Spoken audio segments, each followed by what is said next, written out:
Ya apa ora? Apa aku tak waca kabeh legetaning atimu? Apa njaluk tak waca kabeh?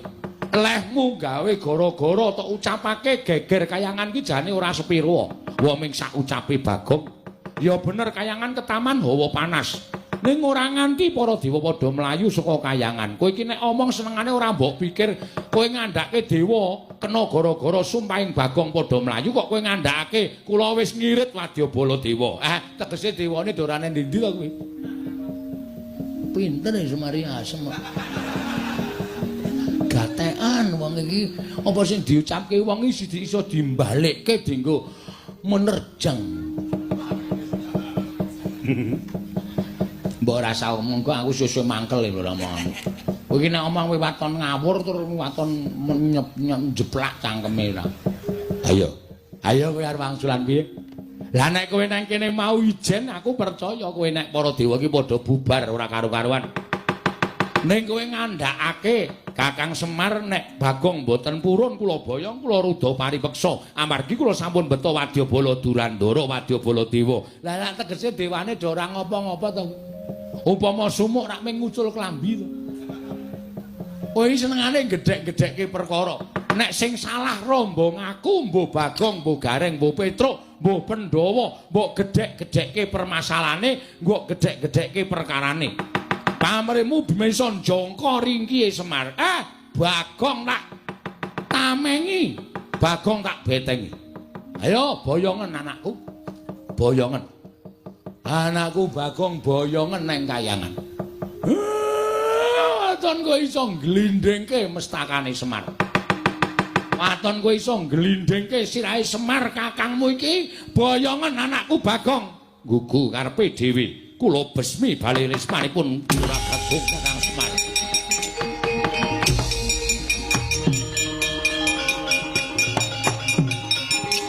Matur nuwun, Pak.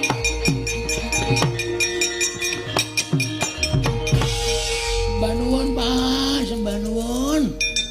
Nek mboten wonten Bapak, dados napa kula?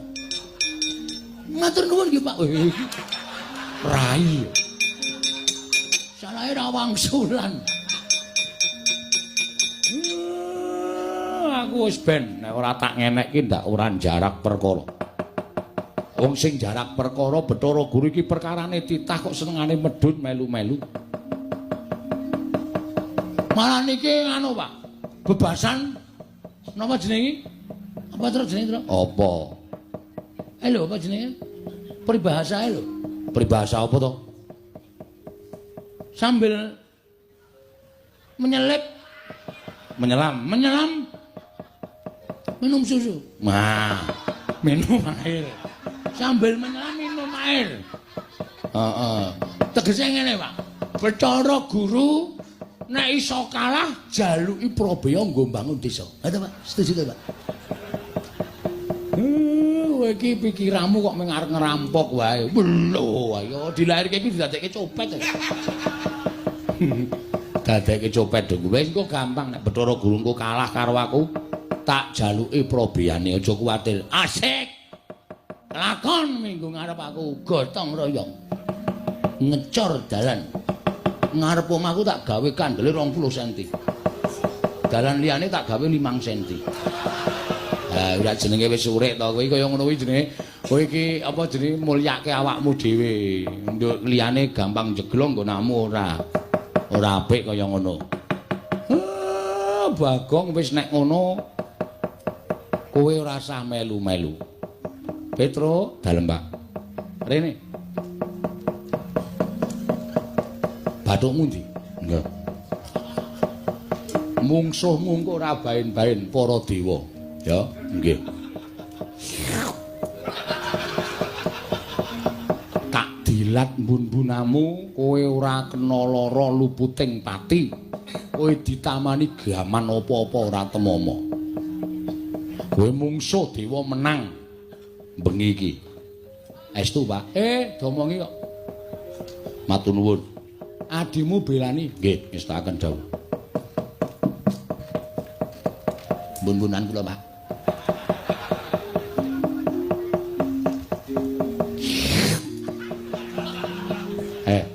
Wah, maknyes. Edian. Kula ditumbak ya ora temomo, ora. Disuduk keris ya ora temomo, ora. Di circle ya ora temomo, ora. Gleleng engko aku arep ngajar dewa-dewa terus. Ya. Halo, Pak. Kowe arep melu perang apa? Melu. Iduku wis entek. Wih, senengane kok. Liyane wis waton teles. Aku ora kepoyo. Gaku mer. Eno.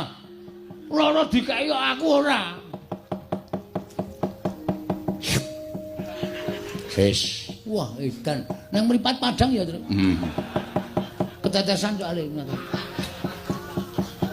Kula mboten lega ra sing manah kula.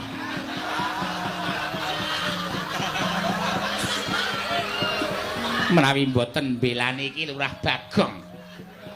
Bapak Marasepo, kula nyuwun dipun dilat. Supados kula digdaya. Bagong piye iki? Ora apa-apa, Pak. Yakin? Iki anakmu apa? Iki anakmu padha karo kulit dagingmu. Kowe engko ndak duwe panyokro bawa sing ora-ora karo aku. Iki sing njaluk bojomu lho. Ora masalah, men bojoku gleleng. Ngombok menawa melu perang ya nem. Nggih. Monggo iki Lurah Semar kula aturi ndilat dhateng kula. Bagong piye, Bagong? Waduh piye ya? Nun, Bathuk. Oh nggih. Lali kula. Nyun pangapunten Bapak Semar ngen Bathuk. Nah, ngono mbungkuk ora.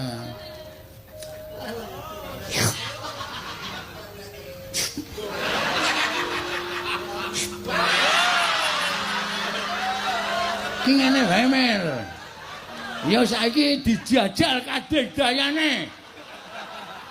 Bapak ro anak menang sapa? Aku wis rong sasi ora lho, Men. Kowe kok kumo wani ora. Kegedengkelmu. Wong penyanyi kula niku kalian bapak menika sampun kados anak dhewe. Ampun nggih panyokra buwon sing mboten-mboten. Niki ming demi keamanan supaya mengke wonten dewa sing mlebu wonten ing bale wisma panjenengan menika kula ingkang adepi. Kula wusu. Oh, bojomu iki anu apa gong biyen olahragawan pencak silat to. Heeh. Wah, kuwi pothok biyen. Ngarat boto papate prel ngono. Padha aku. Aku ngarat kerupuk 8. Oh, kerupuke. Aku wae kuat lho. Mung kerupuke kok dipamerke. Petro dalem, Pak. Nala Gareng Bathara Guru nek pancen nggawa wadyabala. Dewa dirampungi. Oh nggih, ngestaken dawuh. Aku muling karo kowe ya. Dewa iki malati, nggih. Mula nek ngantem dewa iki aja nganti ngantem nggon rai. Wis ora kena. Mergo kowe wis dipesthekke karo sing gawe urip. Nek dewa iki pancen duwe derajat lan pangkat, nek diantem nggon sirah ora bakal kena. Waduh, atus ngen pundi? Ngantem dewa kuwi dada medun. Dada medun. Pupu angsal entuk. Weteng angsal entuk, waton dada medun. Ya, Tru ya. Ha iya. Omongi. Nek diantem nggon weteng ora apa-apa, nggon pupu ora apa-apa, diplotot wae. Kuwi le mari 3 dina ora leren-leren. Nganti sone matuk ngono lho. Bagong. Awi pusaka. Ha iya. Kelemane nang kono kuwi. Nala Gareng karo Petruk kowe mangkat to dhisik. Ndika ngestaken dawuh, Pak. Nggih, Pak, ngestaken dawuh.